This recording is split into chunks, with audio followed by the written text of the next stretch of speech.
सिंधिया ने कांग्रेस को कोसा, पंजे का बदलता रंग गिरगिट जैसा। सिंधिया नाम से कांग्रेस को खुजली, बयानों के बीच आशीर्वाद यात्रा निकली। केंद्रीय मंत्री ज्योतिरादित्य सिंधिया की इंदौर से निकली जन आशीर्वाद यात्रा से ज्यादा उनके बयान सुर्खियों में हैं। उन्होंने इस बार कांग्रेस पर तीखा हमला बोला। न केवल कांग्रेस को गिरगिट जैसा रंग बदलने वाला बताया, बल्कि हर वक्त सिंधिया नाम के जाप पर भी खरी खोटी सुनाई। दूसरे तरफ ये विपक्ष जो केवल गिरगिट की तरह अपनी रंग बदलने की आदत रखती है, कभी कोरोना में लॉकडाउन करो, कभी कोरोना में लॉकडाउन न करो, कभी वैक्सीन उपलब्ध करो, कभी वैक्सीन में मास है, ये अफवाहें फैलाने का काम, कभी संसद न चले, प्रजातंत्र का गला घोटा जाए, कभी संसद चले तो हमारे मत पे चले। कांग्रेस की बात मैं क्या करूं? जब भी मेरा नाम आता है तो कांग्रेस को बड़ी खुजली आती है और ये स्वाभाविक है। तो कांग्रेस की टीका टिप्पणी का तो मैं स्वागत करता हूं, मुझे कोई कठिनाई नहीं। तो मेरा वक्तव्य है, आज जब पिछड़े वर्ग का आरक्षण का विधेयक हमने संसद में पारित किया, जब से मैंने कार्यभार संभाला है, पिछले 1 महीने में 42 नई फ्लाइट्स हमने मध्य प्रदेश को दी हैं। जबलपुर से देश के हर कोने तक, हैदराबाद से मुंबई से दिल्ली तक जबलपुर को हमने जोड़ा है। इंदौर को हमने जबलपुर के साथ जोड़ा है। इंदौर को हमने 3 नए डेस्टिनेशंस के साथ जोड़ा है। सिंधिया की ये जन आशीर्वाद यात्रा 3 दिनों की है। पहला दिन यानी 17 अगस्त को सिंधिया की 208 किलोमीटर की यात्रा इंदौर, देवास, शाजापुर तक होगी। दूसरे दिन यानी 18 अगस्त को 252 किलोमीटर की यात्रा इंदौर, खंडवा, खरगोन तक जाएगी। इस दौरान सिंधिया रेवड़खेड़ी में बाजीराव पेशवा को श्रद्धांजलि देंगे।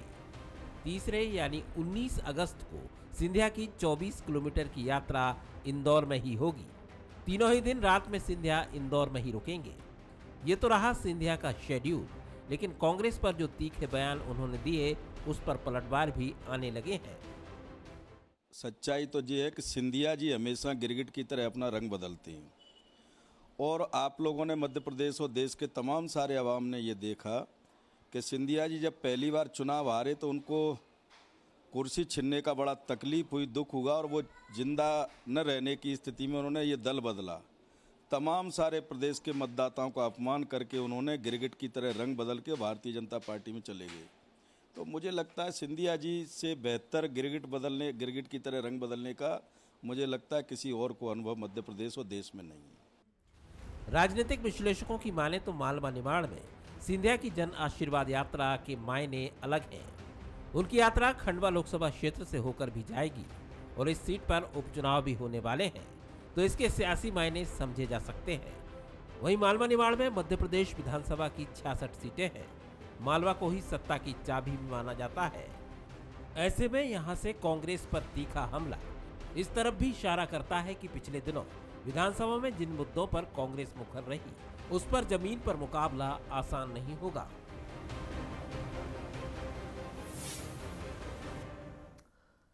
नमस्कार, मैं हूं सोहेल खान। हमारा आज का मुद्दा है कांग्रेस का रंग क्या। ज्योतिरादित्य सिंधिया के बयान के बाद मध्य प्रदेश में अब कांग्रेस के रंग पर बहस गर्मा गई है। सवाल ये भी उठ खड़ा हुआ है कि विपक्ष के अलग अलग मुद्दे अगर गिरगिट के रंग जैसे हैं तो फिर बीजेपी का भी तो कोई रंग होगा। सवाल यह भी है कि आखिर सिंधिया को कांग्रेस पर तीखा हमला क्यों करना पड़ा। इन सब पर तो चर्चा करेंगे ही, लेकिन इसके साथ ही ये भी समझने की कोशिश करेंगे कि आखिर मालवा निमाड़ में सिंधिया की जन आशीर्वाद यात्रा क्यों, ग्वालियर और चंबल से उनकी यात्रा क्यों नहीं निकली। इन सवालों के जवाब जिन मेहमानों के जरिए तलाशने की कोशिश करेंगे। मिलिए उन मेहमानों से। संदीप पौराणिक साहब वरिष्ठ पत्रकार मेरे साथ स्टूडियो मौजूद, बहुत स्वागत है। पंकज चतुर्वेदी साहब, और इस बार उनके नाम के आगे बीजेपी प्रवक्ता लिखा होगा, बधाई आपको, बहुत स्वागत। बहुत धन्यवाद। अजीत सिंह भदौरिया कांग्रेस प्रवक्ता हैं, हमारे साथ इस वक्त जुड़ चुके हैं। अजीत साहब, आपका भी बहुत स्वागत है। नमस्कार।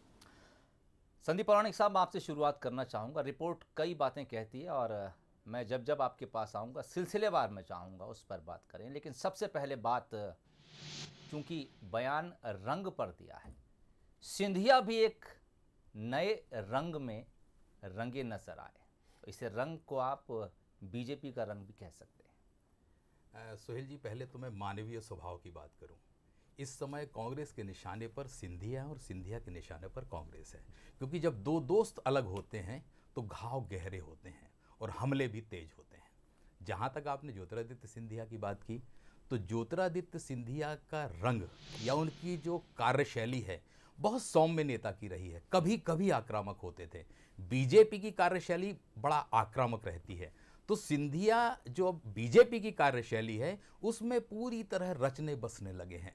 वही आक्रामकता उनके अंदर आने लगी है जो बीजेपी में ज़्यादातर दिखती है। जब भी विपक्ष पर भी बीजेपी हमला करती है बहुत ताकतवर तरीके से करती है, और सिंधिया में भी लगभग वही चीज़ अब नज़र आने लगी है। जहाँ तक आपने मालवा के दौरे की बात की, तो सिंधिया परिवार का प्रभाव इंदौर, उज्जैन, देवास वाले इलाके में है, इसलिए ज्योतिरादित्य सिंधिया को उस इलाके में जन आशीर्वाद यात्रा निकालने के लिए भेजा गया है। और कांग्रेस का वो चेहरा रहे हैं कभी सिंधिया जो एक ग्लैमरस है, चर्चित है, लोग उसे पसंद करते हैं, तो उसको भी कहीं ना कहीं भुनाने की कोशिश भी है मेरी समझ से। ठीक है, कुछ और पहलू भी थे उस रिपोर्ट के, मैं जब दोबारा आपके पास लौटूंगा तो उन पहलू पर ज़रूर डिस्कस करूंगा। रुक करूंगा अजीत सिंह भदौरिया साहब आपकी तरफ। ये कांग्रेस के वही कद्दावर नेता थे जो बेहद आक्रामक थे। अपना एक स्टाइल भी ज्योतिरादित्य सिंधिया रखते हैं, चाहे मंच पर गरजना हो, पब्लिक के बीच पार्टी की इमेज बनाना हो, या फिर लोकसभा में सत्ता की तरफ से सत्ता का पक्ष रखना हो, या फिर विपक्ष में रहते हुए सत्ता से कड़े सवाल पूछने हो। लेकिन जैसा कि संदीप पौराणिक साहब कह रहे थे कि अब दो दोस्त बिछड़ चुके हैं, दोनों एक दूसरे के अपोजिट हैं, लेकिन तेवर वही हैं, और अब की बार वो तेवर कांग्रेस के खिलाफ हैं। कांग्रेस को कुछ चुभन तो होती होगी, हालांकि इसको खुजली लफ्ज़ से उन्होंने संज्ञा दी है ज्योतिरादित्य सिंधिया ने कि जो शेर कभी हमारी तरफ से दहाड़ता था अब वो हम पर दहाड़ रहा है।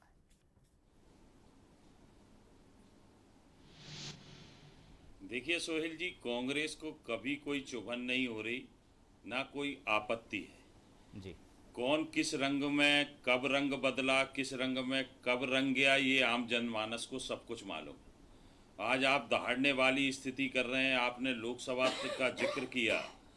इस स्थिति में पहुंचाने के लिए कौन सी मातृत्व पार्टी थी ये सबको पता है, और उन्होंने उस मातृ पार्टी के साथ, संस्थान के साथ क्या किया ये भी आम जनमानस को मालूम जी। परंतु सोहेल जी, एक सबसे बड़ा विचारणीय प्रश्न ये है कि आज इस देश में इतनी विषम परिस्थितियां हैं और केंद्रीय मंत्री सरकारी खर्चे पे जो आम जनमानस की गाड़ी कमाई का खर्च से टैक्स के रूप में आता है, उससे राजनीतिक पर्यटन करके राजनीतिक स्वार्थ पूर्ति कर रहे हैं। ये सबसे बड़ा प्रश्न है। आज सोहेल जी, ये पहली बार नहीं हो रहा कि सरकारी खर्च से बीजेपी हमेशा से अपनी ब्रांडिंग करती चली आई। आप देखिए, अभी अन्य योजना हुई, उसमें भी जितने का अनाज नहीं था उतना थैलों की छपाई में और ब्रांडिंग में, बैनर पोस्टर छपाने में और विज्ञापन देने में इतना सब कुछ खर्च कर दिया। तो मेरी तो ये सलाह है भारतीय जनता पार्टी के मित्रों को, और मैं पूछना चाहूंगा कि इतना पैसा जो खर्च किया जा रहा है, सरकारी पैसा, उससे कितने अस्पतालों की स्थिति सुधर सकती थी, कितने स्कूलों की स्थिति सुधर सकती थी। आज कोरोना काल में कितने लोगों को मुआवजा मिला, ये भारतीय जनता पार्टी के मेरे मित्र बता दें। सिंधिया जी ने बाढ़ राहत के लिए कितना पैकेज का जारी करवा दिया, ये मेरे मित्र बता दें। ये सब चीजें अपने आप में बिल्कुल चिंतनीय हैं कि इतने जिम्मेदार पदों पर बैठे हुए लोग इस विपत्ति में जब उनको प्रशासनिक कार्य करना चाहिए था, वो राजनीतिक पर्यटन कर रहे हैं सरकारी खर्चे पे। अरे 2 रुपए टैक्स के कम करवा देते डीजल पेट्रोल पे, जिससे आम जनमानस को राहत मिल जाती।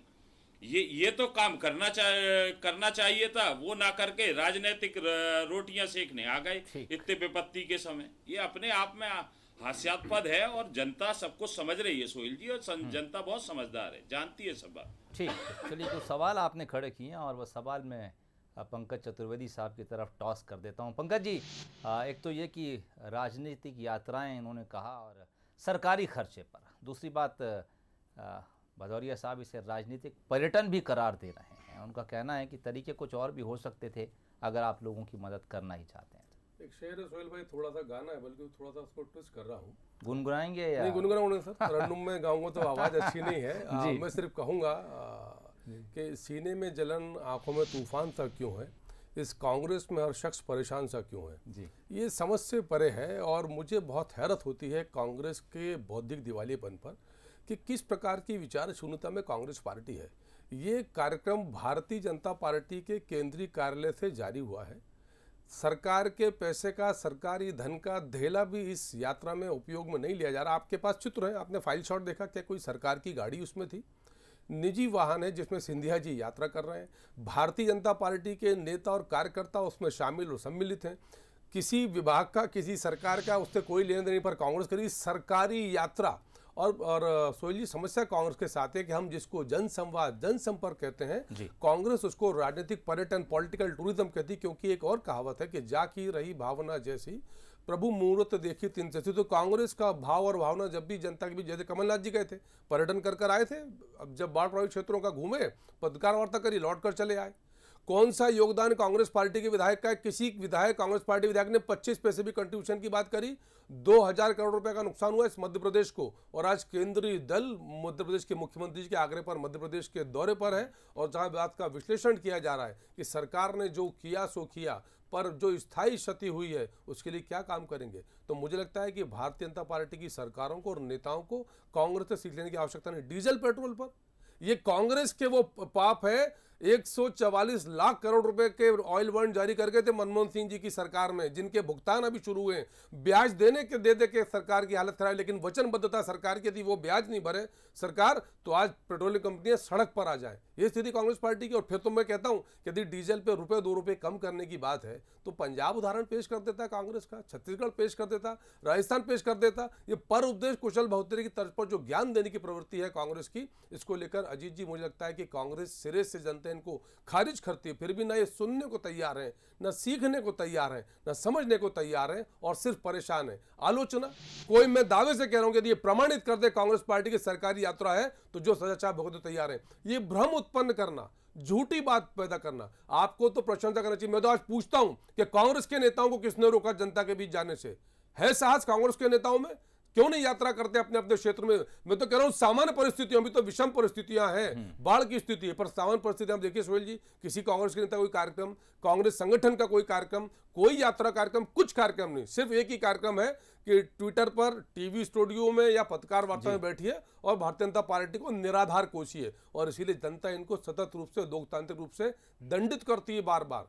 पूरे देश में, प्रदेश में स्थिति कांग्रेस पार्टी की विक्षुब्ध स्थिति है और आरोप लगाना इनका काम है। ठीक, मैं आता हूं आपके पास अजीत सिंह भदौरिया साहब, और आपको जवाब देने का मैं पूरा मौका दूंगा।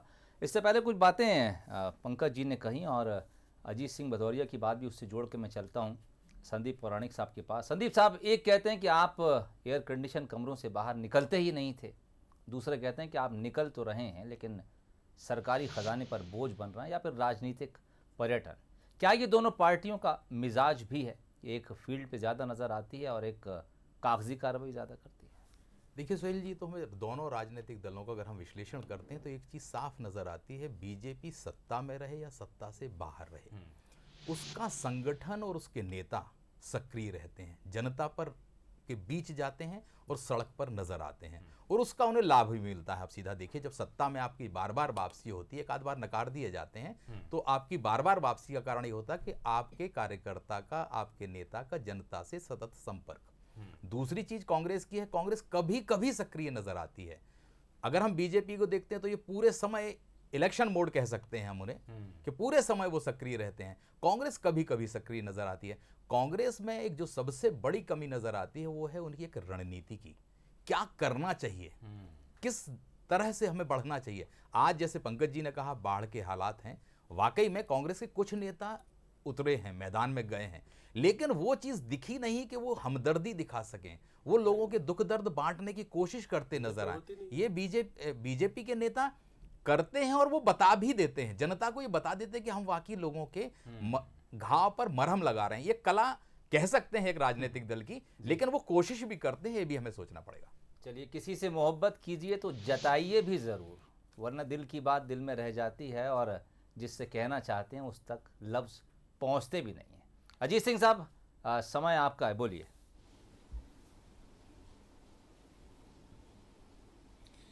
देखिए सोहेल जी, जहाँ तक बात भारतीय जनता पार्टी के मित्र ने की, कांग्रेस को सीने में जलन है, हाँ तो निश्चित रूप से कांग्रेस के सीने में जलन है, और ये जलन जब तक रहेगी सोहेल जी, जब तक इस प्रदेश में कोई भी एक व्यक्ति ऑक्सीजन की कमी से नहीं मरेगा, इंजेक्शन दवाइयों की कमी से नहीं मरना चाहिए।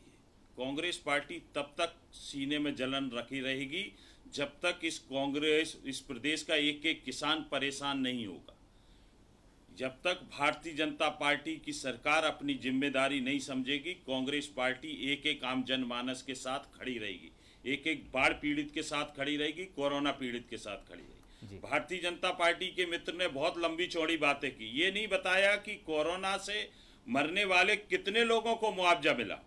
आप बात पूरे हिंदुस्तान की तो कर सकते हैं, परंतु ये नहीं बताते कि प्रदेश में सबसे ज्यादा टैक्स लिया जा रहा है, पेट्रोल डीजल पे सबसे ज्यादा रजिस्ट्री में टैक्स लिया जा रहा है, उसको कम करने की दिशा में आपके केंद्रीय मंत्री क्या काम करेंगे, ये तो आप स्पष्ट करना चाहिए। बिजली के दाम जो आदरणीय कमलनाथ जी ने 100 यूनिट 100 रुपए किया था, कन्यादान योजना की राशि दुगनी की थी, वृद्धा पेंशन की राशि दुगनी की थी, किसानों के कर्जे माफ किए थे, 27 लाख किसानों के कर्जे, तो वो बिजली के दाम कब कम कराने की बात करेंगे केंद्रीय मंत्री, कब किसानों के बचे हुए कर्जों को माफ कराने की बात करेंगे केंद्रीय मंत्री। उनको करना चाहिए, बीजेपी के मित्र को बताना चाहिए स्पष्ट रूप से। आज आप भटकाव की बातें, भटकाव की दिशा में ले जाने का कार्य तो कर रहे हैं, परंतु सरकार में होके जनहित की बात नहीं करते आप, ये सबसे बड़ा दुखद पहलू है। ठीक, पंकज साहब, समय आप ही का है, लेकिन उसमें एक सवाल मैं और जोड़ता चलूं कि अजीत सिंह भदौरिया साहब ने जो कुछ सवाल आपके सामने रखे या जो कुछ मुद्दे वो कह रहे हैं, यकीनन ये मुद्दे चुनाव के दौरान भी कांग्रेस की तरफ से सुनाई ज़रूर देंगे, और मुझे यकीन भी है कि बीजेपी ने या फिर सरकार ने इन तमाम सवालों के जवाब देने की तैयारी या फिर उसको लेकर रणनीति भी तैयार की होगी। अगर कुछ उस बारे में भी आप देखिए सोहेल जी, सबसे पहले तो मैं किसान की कर्ज माफ़ी के विषय पर बात करता हूँ। मुझे लगता है कि कांग्रेस पार्टी को न तो राजनीतिक अधिकार है न नैतिक अधिकार है कि वो किसान कर्ज माफ़ी के विषय पर बात करे। राहुल गांधी जी ने क्या कहा था मंदसौर की सभा में कि 10 दिन के भीतर हर किसान का 2 लाख तक का कर्जा माफ़ करेंगे। क्या ये कहा था कि नीले पीले गुलाबी फॉर्म भरे जाएंगे, चरणबद्ध माफ़ हुई होगी, किसी का 10, किसी का 5, किसी का 20, किसी का 50,000 का कर्जा माफ़ करेंगे, ऐसा कहा था। और उन्होंने ये भी कहा था कि 10 दिन के भीतर यदि मुख्यमंत्री और सरकार ने कर्जा माफ़ नहीं किया, 11वें दिन ऐसे वहां चढ़ाकर 11वें दिन मुख्यमंत्री बदल दिया जाएगा, जो मुख्यमंत्री कार्यकर्ताओं से नहीं मिलेगा वो बदल दिया जाएगा, 4,000 रुपए का बेरोजगारी भत्ता दिया जाएगा, 5 रुपए प्रति लीटर पेट्रोल डीजल पर कम किया जाएगा। ये वचन पत्र में लिख कर दिया था उस सरकार ने, जिस सरकार के मुखिया कमलनाथ जी थे। 15 महीने की सरकार थी, कौन से दाम कम किए बिजली के, कौन से पेट्रोल डीजल के दाम कम किए? अरे मैं आपको स्पष्ट तौर पर बता रहा हूं कि पेट्रोल डीजल का आज का जो भार है वो कांग्रेस पार्टी उसकी जिम्मेदार है, मनमोहन सिंह की सरकार जिम्मेदार है। फिर आंकड़ा बता रहा हूं, यदि ना सुन पाइए कांग्रेस तो सुन ले। 1,44,000 करोड़ रुपए का ऑयल बॉन्ड जारी किया मनमोहन सिंह जी की सरकार ने, और ये तय किया कि 2020 से उसका भुगतान शुरू होगा, उसका ब्याज दिया जाएगा, ब्याज उसका ब्याज दिया जाएगा। और अभी जो सरकार दे रही है, अभी ब्याज दिया है, मूलधन तो अभी सोहेल जी बचा हुआ है। तो ये कांग्रेस पार्टी हमसे बात करते हो, मैं तो फिर पूछता हूं कि जो सब सीख आज भारतीय जनता पार्टी को दे रहे हैं, पड़ोस में राजस्थान है, पड़ोस में छत्तीसगढ़ है, पंजाब बहुत दूर नहीं है, महाराष्ट्र में आपकी संयुक्त सरकार है, झारखंड में आपकी सरकार है, वहां झंडे गाड़ लेते, वहां कुछ करके बताते। करके बताना कुछ नहीं, सिर्फ आरोप लगाना। और इसीलिए हम इनके आरोपों की चिंता और परवाह नहीं करते सोहेल जी, क्योंकि 2003 से 2021 आ गया, 2022 आने वाला है। एक चुनाव में जहां 109 और 114 2-4 सीटों के अंतर से इनकी सरकार कांग्रेस की बनी, बाकी क्यों जीती भारतीय जनता पार्टी की सरकार, क्यों जन स्नेह और जन आशीर्वाद भारतीय जनता पार्टी को मिलता है? क्योंकि हम काम करते हैं। जो संदीप जी ने कहा कि हम सतत रूप से जनता के संपर्क में हैं, इसलिए कांग्रेस कितने भी झूठे आरोप लगाए, लोग जानते हैं कि वह सत्य है, निराधार है, अनर्गल है, और इसीलिए जब अवसर आता है लोकतंत्र के यज्ञ में तो इसने भारतीय जनता पार्टी को मिलता है। और कांग्रेस अभी भी सुनने, समझने, सीखने को तैयार नहीं है। उनको सिर्फ इस बात में रुचि है कि कैसे भारतीय जनता पार्टी की आलोचना किया जाए, क्या असत आरोप लगाया जाए। कोई एक मौलिक चिंतन राहुल गांधी जी का आपने सुना? इतने लंबे उनका राजनीतिक कार्यकाल, लगभग 20 वर्ष हो गए। उन्होंने अपना क्षेत्र बदल दिया, उत्तर से उनकी राजनीति दक्षिण में चली गई, बुरी तरीके से पराजित हुए, पर उसके बाद भी कोई एक मौलिक चिंतन, एक मौलिक विचार देश के लिए यदि राहुल गांधी जी का हो, सोनिया जी का कोई मौलिक चिंतन विचार हो, तो कहां है कांग्रेस, किस दिशा में है भाई? दशा क्या है ये तो तय करने पर हम ये जानना चाहते हैं कि प्रतिपक्ष है तो उसकी एक दिशा होनी चाहिए और उद्देश्य होना चाहिए सोहेल जी, कि जन उत्थान, जन कल्याण, भारत का विकास, राष्ट्रवाद, देश की संप्रभुता, अस्मिता, इन बिंदुओं पर चर्चा ही नहीं है। उद्देश्य सिर्फ यह है कि भारतीय जनता पार्टी को कोसो, कोसते तो आपको यदि आनंद आता है कि यदि ये पॉलिटिक्स ऑफ क्रिटिसिज्म यदि कांग्रेस का कल्चर है तो आपको मुबारक हो, ये आपकी शैली, आप जानिए, नतीजा आप भुगत रहे हैं। ठीक। और शुरुआत में जैसा कि मैं और संदीप पौराणिक साहब बात कर रहे थे कि सिंधिया भी अब नए रंग में रंगे नज़र आ रहे हैं और वो रंग को हमने बीजेपी का रंग दिया। अब पंकज चतुर्वेदी साहब भी आज पूरे रंग में हैं और आज क्योंकि उनके नाम के आगे बीजेपी प्रवक्ता लिखा हुआ है। धन्यवाद सर जी, ऐसी बात नहीं है। संदीप साहब, रिपोर्ट के आखिरी हिस्से पर आता हूँ जो हमने अपनी दिखाई थी। मालवा निमाड़ आपने कहा कि क्योंकि उनका ख़ानदानी इलाका रहा है और वो वहाँ पर भी अपना असर रसूख रखते हैं, लेकिन चूंकि ग्वालियर के महाराजा हैं और पीढ़ियों से राजा रहे वहाँ पर, उनकी यात्रा उस इलाके में क्यों नहीं? क्या संदीप पौराणिक साहब को लगता है कि इसके पीछे कुछ सियासी रणनीति, कोई सियासी मकसद भी हो सकता है, या बीजेपी ये मानती है कि इस इलाके के तो वो सर्वमान्य नेता हैं, तो क्यों ना उन्हें मध्य प्रदेश के दूसरे इलाकों में ले जाकर उनकी फॉलोइंग बढ़ाई जाए, फैन फॉलोइंग बढ़ाई जाए, उनके ज़रिए पूरे मध्य प्रदेश में अपनी ताकत बढ़ाई जाए, या फिर आपको इसके कोई और सियासी मकसद भी नज़र आते हैं? सोहेल जी, जब भी कोई राजनीतिक दल अपने नेताओं के दौरे शुरू करता है या उसे जिम्मेदारी सौंपता है तो उसका कहीं ना कहीं सियासी पक्ष तो होता है, क्योंकि दल ही सियासत वाले हैं। सिंधिया का प्रभाव ग्वालियर चंबल में है, इसे कोई नहीं नकार सकता जी। मालवा वाला इलाका भी ऐसा है जहां सिंधिया के समर्थक और सिंधिया खानदान को पसंद करने वाले लोग हैं। कोई भी राजनीतिक दल हो उस इलाके में ज़्यादा व्यक्ति को लगाता है जहां उसका प्रभाव पहले स्थान की तुलना में दूसरी जगह कम होता है। सिंधिया का मालवा में प्रभाव चंबल की तुलना में कम है, लिहाजा पार्टी चाहती है कि उस इलाके में भी सिंधिया का प्रभाव बने और आने वाले समय में जो चुनाव होने वाले हैं उसमें पार्टी को लाभ मिले। इसका एक पक्ष आप सियासी भी देख सकते हैं, क्योंकि ग्वालियर चंबल इलाके से कई बीजेपी के बड़े नेता आते हैं।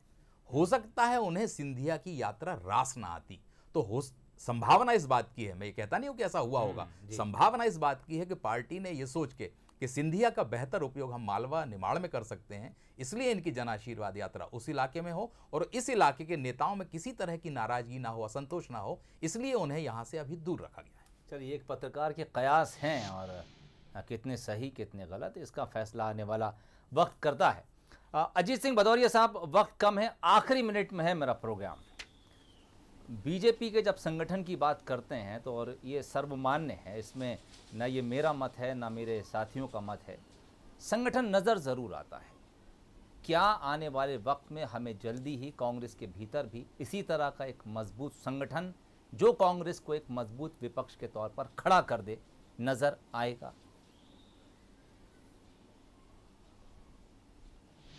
देखिए, कांग्रेस पार्टी तो मजबूत विपक्ष के रूप में खड़ी है, चाहे दिल्ली से लेके भोपाल तक की बात हो। आप देखिए, अभी इसीलिए तो भारतीय जनता पार्टी सदनों में चर्चा कराने से भागती है, 2-2, 3-3 दिन के सत्र लेके आती है। क्यों? मजबूत विपक्ष से भाग रही है। आज भारतीय जनता पार्टी की ये स्थिति है कि बिना सरकारी सहायता के एक यात्रा नहीं निकाल सकते। सोहेल जी, 2018 में यही शिवराज सिंह 14 साल के मुख्यमंत्री थे। कोई सरकारी यात्रा नहीं है, 2018 में जैसे ही आचार संहिता लगी, शिवराज सिंह की यात्रा वहीं रुक गई थी। ये कोई सरकारी यात्रा नहीं है सोहेल जी, विधानसभा कोई सरकारी यात्रा नहीं, कांग्रेस का प्रमाण नहीं है। जारी करवाइए, ये कोई सरकारी यात्रा जारी करवाइए, खर्चा जारी करवाइए। कोई सरकारी यात्रा नहीं है। 7 स्टार होटल में सरकारी रुकेंगे, उसका बिल कौन पे करेगा? पंकज जी, सरकारी यात्रा थोड़ी है, प्रमाण दीजिए ना। जिन होटलों में प्रमाण जो दीजिए, रुकेंगे उनका बिल प्रमाण कौन पे दीजिए। करेगा, इसको भदौरिया साहब। सार्वजनिक अरे प्रमाण करवाइए, दीजिए। उसको सार्वजनिक निरंतर होना असत्य चाहिए। बात करते हैं पंकज आप। जी, कोई सरकारी सार्वजनिक यात्रा होना नहीं है चाहिए, जिन ये 5 स्टार, मैंने इसीलिए 7 कहा स्टार प्रमाणित होटलों करिए, में कोई मंत्री सरकारी रुकेंगे, यात्रा नहीं है। उनका और बिल इसीलिए कौन पे कांग्रेस की करेगा? दुर्दशा है कि आप लोग निराधार बात करते हैं, असत्य बात कौन करते पे हैं। करेगा? कोई सरकारी यात्रा विभाग नहीं पे है। करेगा, अरे भारतीय कौन जनता पे पार्टी करेगा? भारतीय जनता भदौरिया पार्टी साहब, संगठन देखिए, पे करेगा, इस भारतीय बात जनता पर पार्टी संगठन भारतीय कर जनता रहा पार्टी पे है। करेगी गलत क्या? बातें करते अरे हैं आप लोग। सरकारी यात्रा कोई शिवराज सरकारी सिंह यात्रा नहीं, 15 साल प्रमाणित करिए। मुख्यमंत्री रहने के मैं बाद थोड़ा बिना कोई सरकारी गलत तंत्र बात के कर रहे हैं पंकज जी, आपके मैं मंच रोक पे जो देता हूं, करके। मैं रोक 230 गलत विधानसभा बात कर रहे में हैं। भदौरिया साहब, पहुंच देखिए, पाए। भदौरिया साहब, जनता की इस गाड़ी पॉइंट पर हम कमाई बात का कर पैसा चुके है, हैं। जनता की कोई गाड़ी सरकारी कमाई का यात्रा नहीं पैसा है। राजनीतिक जब प्रमाणित स्वार्थ करिए के तब मैं लिए तो नहीं होना चाहिए। चुनौती दे रहा हूँ सोहेल जी, कमलनाथ जी इस को और प्रदेश दिग्विजय सिंह की जी को, आप जनता को प्रमाणित बार करवाइए बार उनसे हाथ सरकारी देना यात्राएं जरूरी तो। है। पंकज जी, मेरे पास समय कम है। कोरोना भदौरिया के साहब, प्रमाणित करवा दीजिए अरे आप इनसे। जारी भदौरिया करिए मैं ना। चुनौती दे रहा हूँ, आप इनको जारी और करवाइए दिग्विजय 3 सिंह जी, दिन भदौरिया कमलनाथ जी साहब, को। आप 3 दिन बाद जारी करवाइए कि अरे उन 7 आप स्टार जारी होटलों करवाइए, का दम हो तो खर्चा हमको क्या किसने करना है, हम तो हमारा काम किसने कर रहे भुगतान हैं। किया है? आप में दम है तो जारी लाइए करना प्रमाण। चाहिए। चलिए, अब वक्त जारी करना इजाजत चाहिए। नहीं दे बोलिए रहा। कमलनाथ जी, करवाइए ना दिग्विजय जारी। सिंह जी से सुनिए हाय आप, मैदान में। इजाजत अरे नहीं दे प्रमाण रहे ये कौन से हवाई करेगा? नेताओं से काम बार नहीं बार चलेगा। प्रमाण दे प्लीज रहे ऑडियो हैं। डाउन ये करो। हवाई भारतीय नेताओं से जनता काम नहीं पार्टी- चलेगा। ऑडियो डाउन कर दीजिए, ऑडियो अब डाउन हवाई कर नेताओं से दीजिए। काम नहीं पंकज जी, चलेगा। पंकज जी, भदौरिया साहब, जवाब बहुत छोटा हो सकता था। दरअसल सिर्फ जिस पैर की मुद्दे बात- पर आप चले गए उस पर हम शुरुआती दौर में चर्चा कर चुके हैं। मैं सिर्फ कांग्रेस संगठन को लेकर आपसे जानना चाह रहा था, कब उसको धार मिलेगी, किस तरह की रणनीति आपकी भविष्य में है, लेकिन उस सवाल के जवाब के आसपास आप नज़र नहीं आए। और अब चूंकि वक्त इजाज़त नहीं देता, मैं इस चर्चा को आगे बढ़ाऊं। आप तीनों मेहमानों का बहुत शुक्रिया हमसे जुड़ने के लिए। आज का मुद्दा में